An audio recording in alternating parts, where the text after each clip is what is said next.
Welcome to the best evidence that God of the Bible exists. We're going to show why it's more reasonable to believe that God exists rather than he doesn't exist. We'll present 5 bodies of evidence that support this assertion.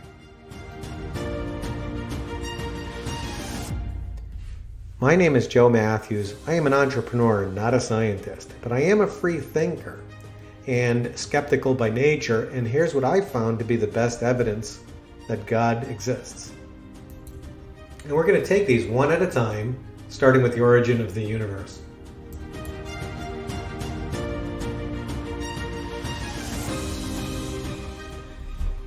The first piece of evidence I want to introduce is the universe itself. Now, in my opinion, the best argument relative to the origin of the universe is the Kalam cosmological argument by chief proponent, PhD, professor, and author William Lane Craig. Now, the Kalam argument goes as follows. All things that begin to exist have a cause. The universe began to exist, therefore, the universe has a cause. In 1929, scientist Edwin Hubble proved that the universe was expanding in all directions at the same time. Now, anything that expands, if you reverse the process, you can trace it back to a beginning point. So that moved the discussion about the beginning of the universe from primarily just a theological discussion into a reasonable, provable, scientific certainty. The next question you got to ask is, did God create the universe, or did the universe create itself? Now, going back to the original premise, does anything create itself from nothing? So if nothing within the universe has ever spontaneously appeared or created itself from nothing, what's the likelihood the universe itself can spontaneously appear or create itself from nothing? Let's start with a sealed and empty snow globe. So if you had an empty snow globe, what's the likelihood, the probability, that the snowman and those trees and the snow would all spontaneously appear as they do inside the globe from nothing? Now, if that cannot happen, let's carry this forward. What's the likelihood something as expansive and as complex as the universe itself could spontaneously appear from nothing?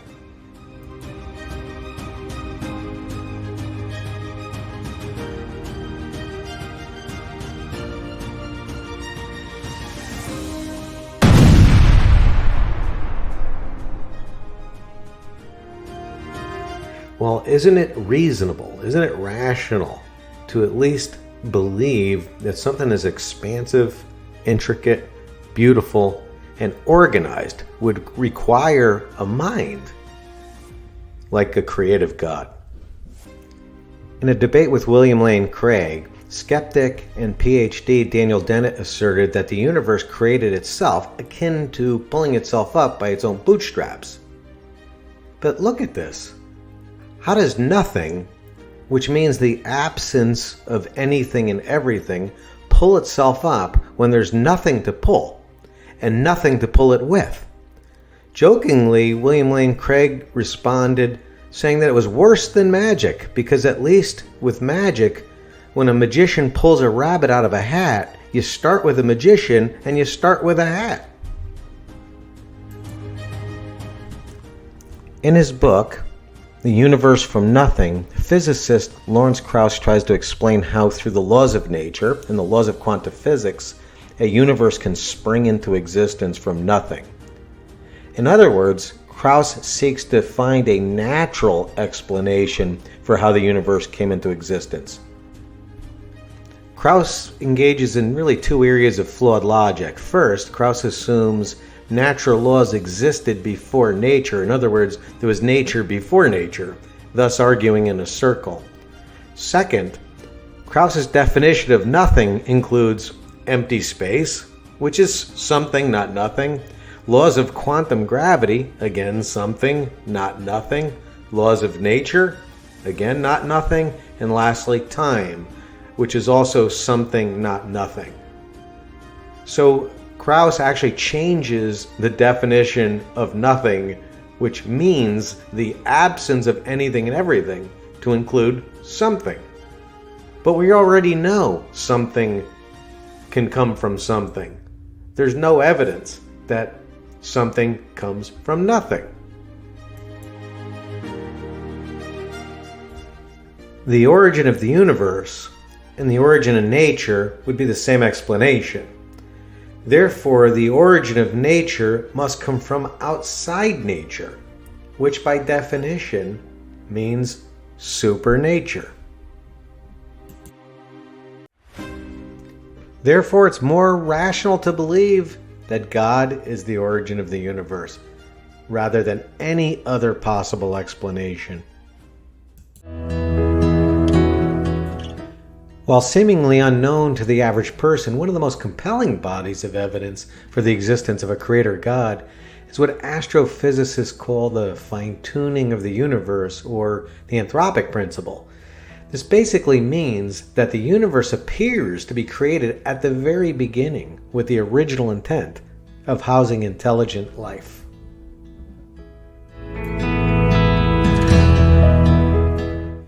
The evidence clearly shows that for life to begin anywhere in the universe, it's completely dependent on certain life-permitting factors with shockingly narrow life-permitting ranges. These life-permitting ranges are often 1 in a million or 1 in a million million. My investigation shows that there are over 100 of these life-permitting factors which all operate independent of each other. Picture you are sitting at a control board with 100 or more dials, and each dial represents the 100 or more life-permitting variables. One is labeled density of energy in the universe, another controls nuclear fusion, another is the Earth's orbit around the Sun, another is the Sun's distance from the Earth, one for the tilt of the Earth's axis, another for the distance of the Moon from the Earth, and another for the size and distance of the other planets and bodies in our solar system from the Earth, etc., and so on, until you completely labeled 100 or more of those dials. And each dial is calibrated with 1 million or more possible settings. And only one setting per dial allows for life to occur. All other settings don't permit life. So if only one dial is accidentally on the wrong setting out of one of more than 100 dials, then life anywhere in the universe could not occur. Let's take the proximity of the Moon to the Earth. The gravity of the Moon controls the tides.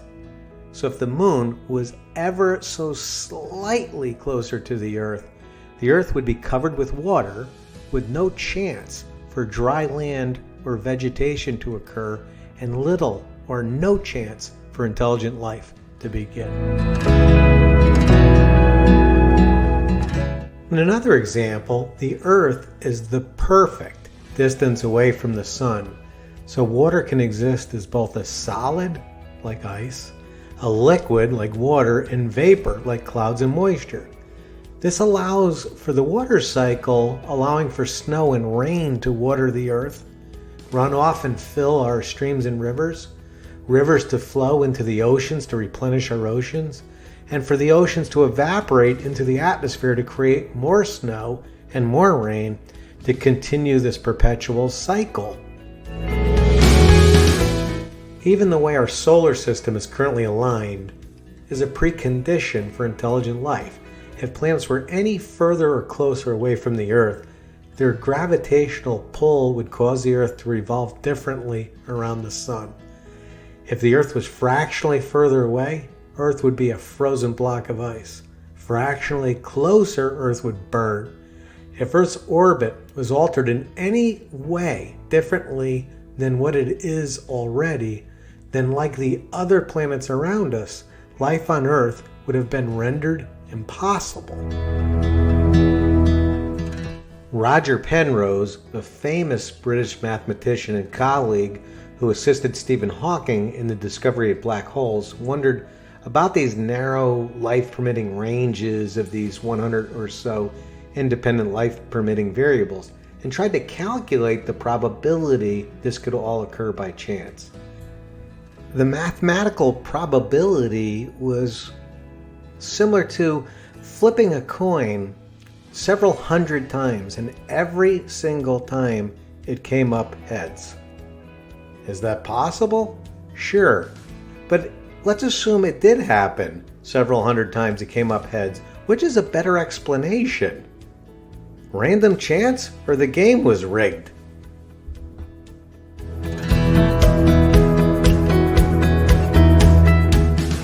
Speaking along the same lines, Cambridge University astrophysicist and mathematician Fred Hoyle said, "A common sense interpretation of the facts suggests that a super intellect has monkeyed with physics as well as chemistry and biology, and that there are no blind forces worth speaking about in nature. The numbers one calculates from the facts seem so overwhelming as to put this conclusion almost beyond question." Faced with the evidence of almost certain impossibility of both the universe and intelligent life occurring by chance, scientists like physicists Brian Greene and Michio Kaku postulate that reality is comprised of a series of universes that they collectively call the multiverse. The theory goes that if there's only one universe, then yes, of course, a universe from nothing and all these improbable life-permitting variables occurring by chance would be nearly impossible. However, if there was an infinite number of universes or parallel worlds, then every possible outcome becomes possible, including a universe from nothing, and all these life-permitting properties could come into existence or would come into existence by chance. It's similar to playing every number on a roulette table. If you cover every possible outcome, then you have to win, and the multiverse would cover every possible outcome. When postulating an infinite number of parallel worlds, however, two philosophical problems arise. First, and comically, people like physicists Brian Greene, Lawrence Krauss, and Michio Kaku would also exist in these other worlds. And faced with exactly the same evidence they possess in this world, their cosmic twins would be arguing against the theory of the multiverse and staunchly defending the theory that a creator God is the primary cause of everything. But they expect you to believe them in this universe and not their parallel selves in other universes. And they seemingly have no way out of this obvious contradiction. The second problem that arises is the origin of the multiverse itself demands an explanation. One of the most famous and staunchest atheists, Cambridge professor Antony Flew, reversed his opinion towards the end of his life, disavowing his previous life's work when saying, "Multiverse or not, we still have to come to terms with the origin of the laws of nature, and the only viable explanation here is a divine mind." In other words, the multiverse is not an explanation for the origin of everything. It merely kicks the can down the road until you get to the question, what or who created the multiverse? And that brings us all the way back to a derivative of the Kalam cosmological argument. Everything that begins to exist has a cause. If the multiverse began to exist, the multiverse has a cause. If you take what we learned through the origin and fine-tuning of the universe, you can logically reason that in the beginning, before there was anything, was the logical, rational, and creative mind we call God, which early Christians called the Logos, also known as God or Yahweh. The Logos planned the universe and everything in it, and then he executed his plan. And the universe continues to unfold as it was designed. Doesn't the evidence clearly suggest the Big Bang wasn't an explosion at all? Perhaps the Big Bang is a misnomer. Don't explosions create chaos and disorder?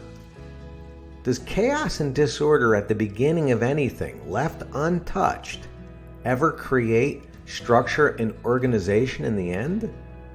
That's why you don't hire a demolition contractor to remodel your house.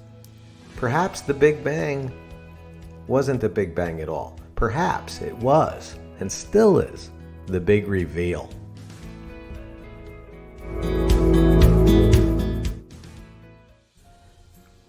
Best evidence number 3 would be the origin of life, or how life can occur from non-living matter. If you read any Biology 101 textbook, you're going to find something called cell theory. And cell theory states that all life is comprised of living cells. And all living cells come from other living cells. Now you can see the inherent paradox. Then where did the first living cell come from? There is no evidence that life can spontaneously occur under any circumstance from non-living matter. We do know, however, that life creates life, which is completely consistent with the creation model. In the 2018 publication of Progress in Biophysics and Molecular Biology, molecular biologist PhD Edward J. Steele and his colleagues wrote, and I paraphrase, "Transforming the non-living building blocks of a cell into a living cell capable of evolution requires overcoming an astronomical hurdle. All experiments up to now have been a dismal failure."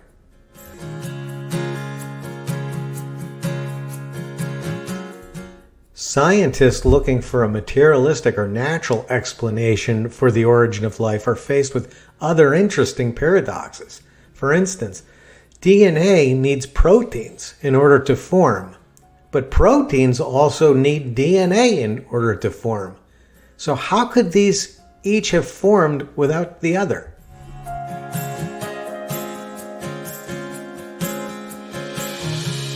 American chemist and PhD James Tour said, "Chemistry is utterly indifferent to life. Without a biologically derived entity acting upon them, molecules have never been shown to evolve towards life, ever." What Tour is basically saying is that chemicals don't have goals, like the goal of synthesizing with other chemicals to create life. They don't have a strategic direction. They don't move directionally on their own. They don't engage in trial and error. They don't seek to become more complex. They just stay dumb chemicals until a chemist who has an intelligent mind and a strategic goal to create complexity or transformational change messes with them.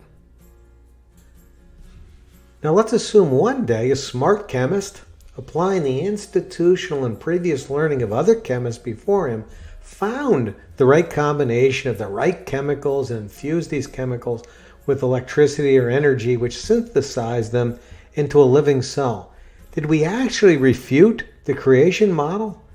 Seems to me that having an intelligent being starting with the intention of creating life, working under tightly controlled conditions, while carefully combining the right elements in the right amounts, in the right order, is the God creation model.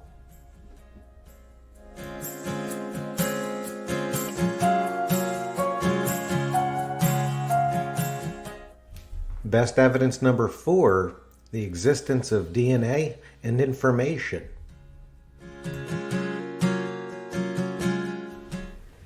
DNA stands for deoxyribonucleic acid. It's located in the nucleus, or the brain center of a cell.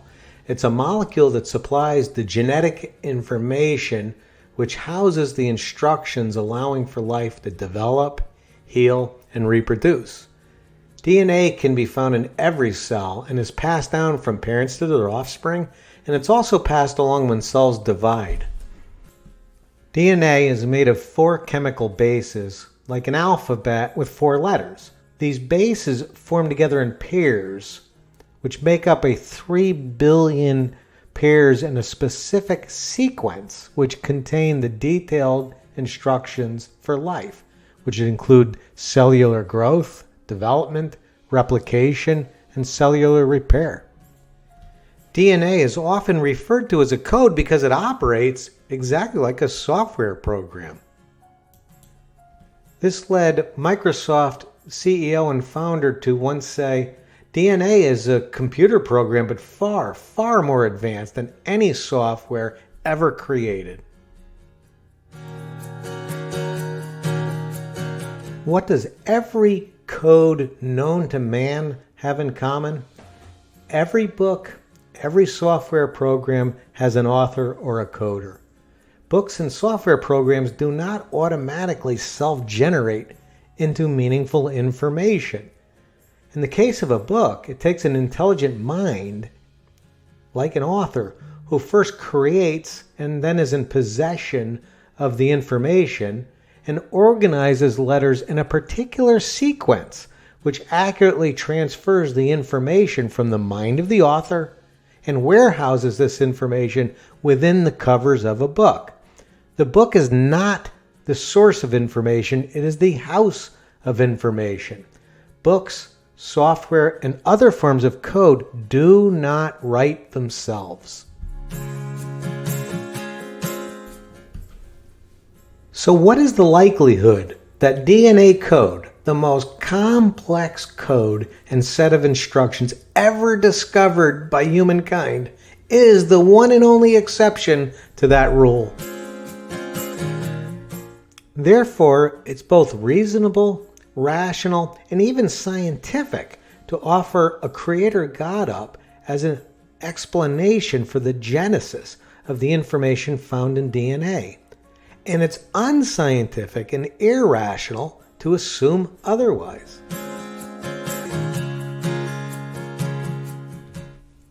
PhD biologist Richard Dawkins once wrote, "Biology is the study of complicated things that give the appearance of having been designed for a purpose."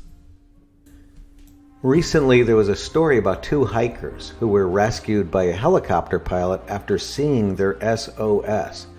Now notice the helicopter pilot's first thought wasn't, "Gee, look at that random rock formation giving the illusion someone is in trouble."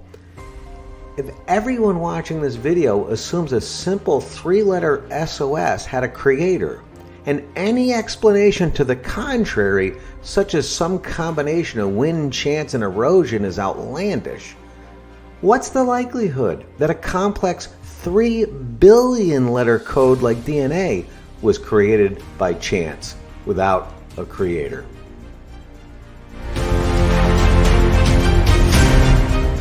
If something looks like a duck, quacks like a duck, swims like a duck, and lays eggs like a duck, what is more reasonable, rational, and scientific to believe?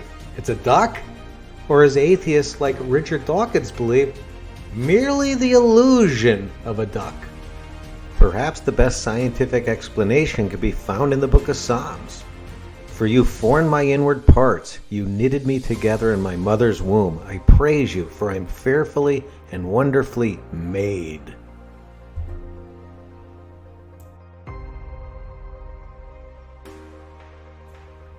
Best evidence number 5, near-death experiences. Doctors declare a person dead when that person's heart stops beating, they stop breathing, and their brain stops functioning. That's clinical death. A near-death experience, or an NDE, occurs when that same person who is clinically dead continues to have lucid memories, an intact identity, heightened self-awareness, and continues to experience this world and has experiences of another world. In separate studies from Dr. Jeffrey Long, Dr. Bruce Grayson, and Dr. Sam Parnia showed that anywhere from 15 to 40% of people who were resuscitated had near-death experiences. So Parnia validated about 40 cases where people who at the time had no heartbeat, no breathing, and no brain activity, yet still had conscious and lucid memories of conversations and activities and actions that were occurring around them while they were dead. If so, how can the source of these experiences be the brain when the data shows the brain is not functioning? And if the material world was all there is, how do you explain the survival of what appears to be an immaterial self or soul? And if NDEs are true and these experiences are real, then perhaps the brain is merely the anchor or house of consciousness and self, and perhaps an influencer or even limiter of consciousness and self, but not the source or genesis of consciousness or self. The data suggests an immaterial and fully conscious unique soul which exists separate and distinct from the physical body.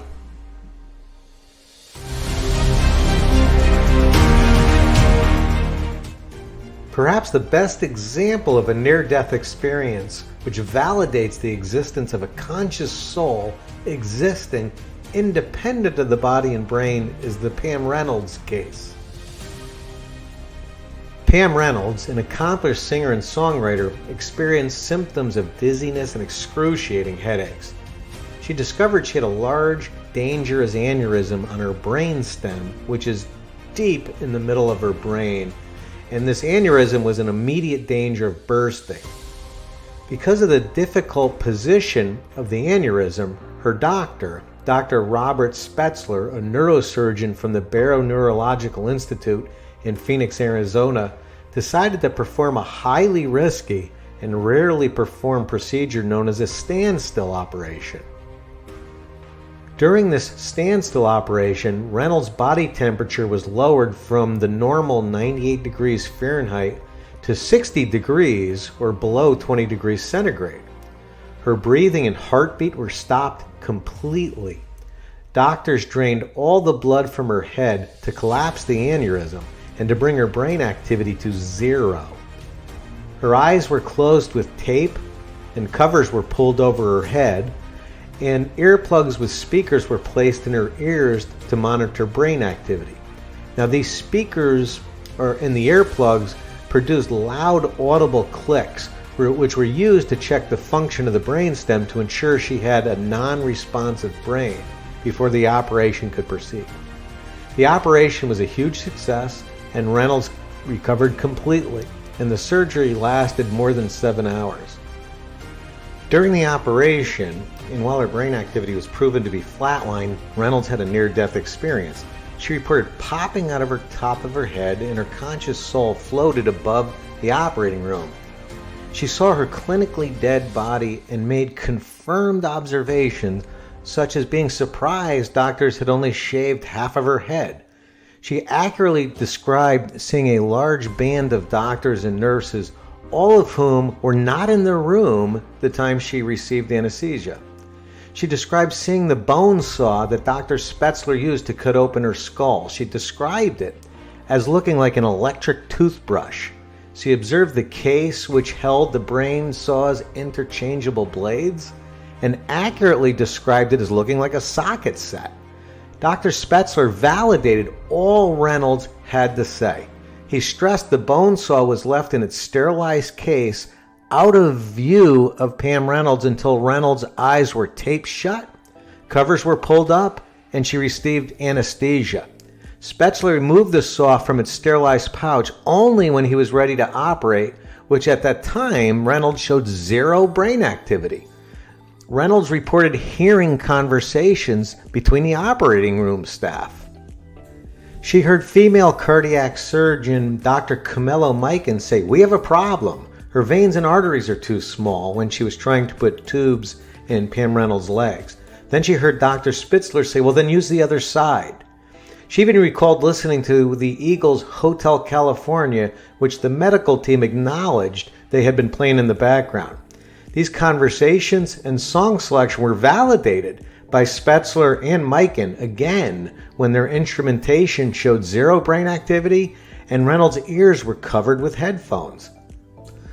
Reynolds then recalled ascending through a tunnel of light towards a brighter light, and as she proceeded towards that light, she recognized her grandmother, and she asked her grandmother, "Was the light God?" And her grandmother said, "No, the light is what happens when God breathes." In awe, Reynolds recalls thinking, "I am standing in the breath of God." She was stopped from going into the light and told to go back. She likened going back into the body like diving into a pool. She re-entered her body with what she recalls as a painful jolt. Doesn't this data support the Christian idea of an immortal and immaterial soul existing in concert with, but separate and distinct from the body? Don't tens of thousands of first-person recollections and experiences of an immortal soul meeting God evidence of both an immaterial world and of God? Why is it that atheists are willing to believe in an alternate reality of a multiverse where there is no evidence, but unwilling to consider an immaterial reality where the evidence leads? Is that rational? Is that logical? Is that even scientific?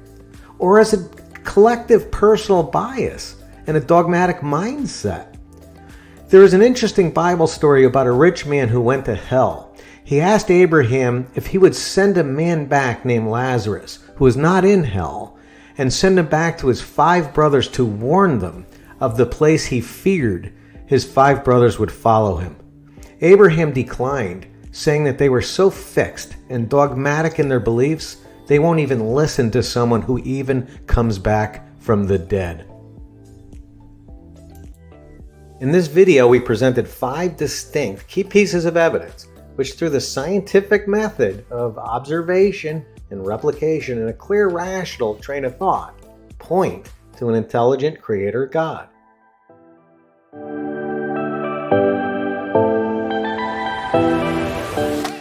The first was the origin of the universe. Anything that begins to exist requires a cause, and the universe began to exist. Therefore, the universe requires a cause. An intelligent creative mind, such as God, is a reasonable conclusion. The second is the fine-tuning of the universe for intelligent life.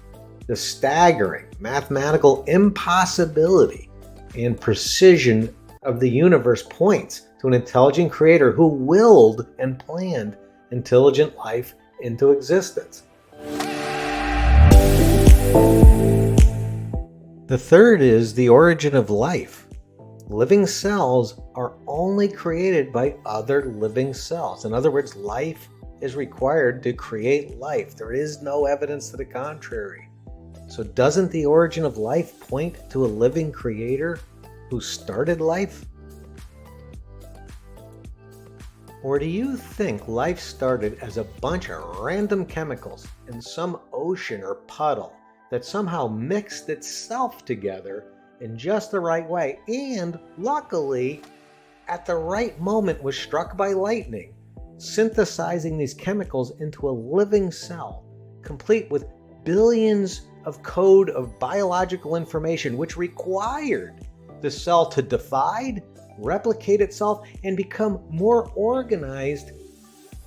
Are you gullible enough to believe that obvious fairy tale?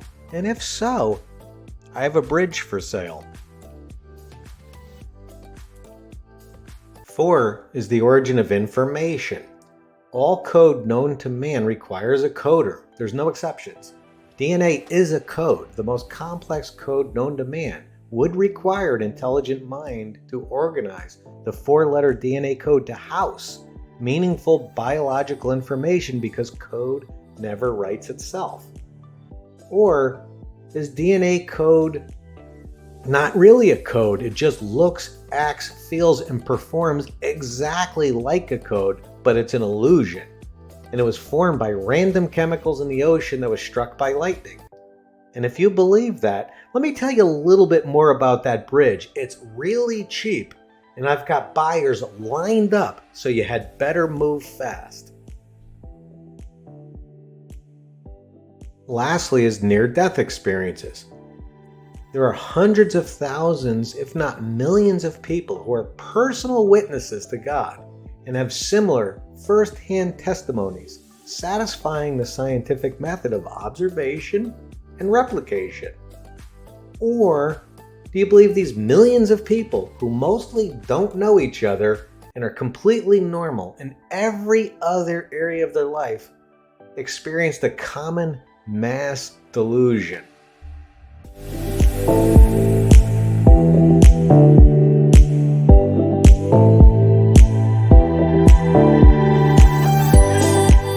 In his book, The Blind Watchmaker, atheist and biologist Richard Dawkins stated the universe we observe is precisely the properties we would expect if, at bottom, there's no design and no purpose. But isn't the whole reason we can do science because the universe and everything in it is intelligible? And isn't it reasonable to suggest that nature's intelligible because at the beginning there was an intelligent mind behind it? And to dismiss God, you must first believe that you and everyone you know and love and everything you care about are the accidental and random byproducts of chaos and purposelessness and a never-ending stream of cause and effect relationships that have been occurring since the beginning of time. And this random, chaotic end product is so organized and so elegant and so beautiful and so intelligent that it gives off an illusion of a master plan. But good thing we have Richard Dawkins and others like him who believe they are among the enlightened, who have the ability to unlearn the obvious and re-educate themselves to transcend the grand mass delusion of a creator God and play Pied Piper, leading us all to the land of purposelessness and meaninglessness.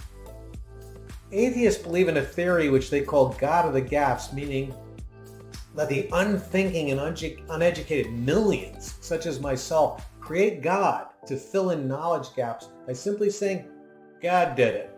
However, the God of the Gaps argument relies on a premise of a created God. In other words, man created God. I presented no evidence of a created God, but a creator God. So the God of the Gaps argument can't work here. Christians believe in an eternal creator who masterminded nature. In other words, our God is the God of the whole show, not bits and pieces.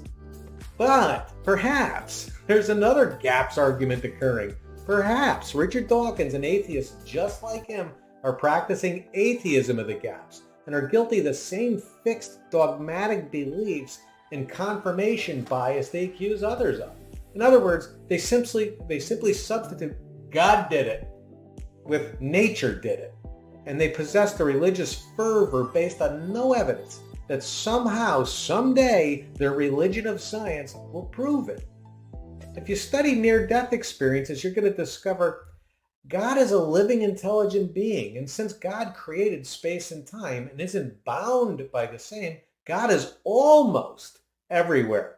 The only places God chooses not to be is where God isn't personally invited. So if you don't know God and you've not had a transformative personal experience of God, then you're faced with a problem that God exists but isn't with you. Why? Because maybe you've never invited him. And I'm not talking about that typical atheist challenge where they yell at the God to send lightning or fire as if God has something to prove to an antagonistic atheist. Consider God as the same need to prove himself to a prideful atheist as you do proving your value to an ant. I invite you to take the risk to humbly ask God to show himself to you in a way that is so personal, so unique, and so special to you that you can no longer deny his existence. And God will honor that request. That's the God that I know. And he will blow your mind. And if you like this video, please pay it forward and take the initiative to repost it and share it with others. And if you don't like it, still feel free to do the same. Perhaps the next person will see some value. It was nice meeting you, and thank you for your time.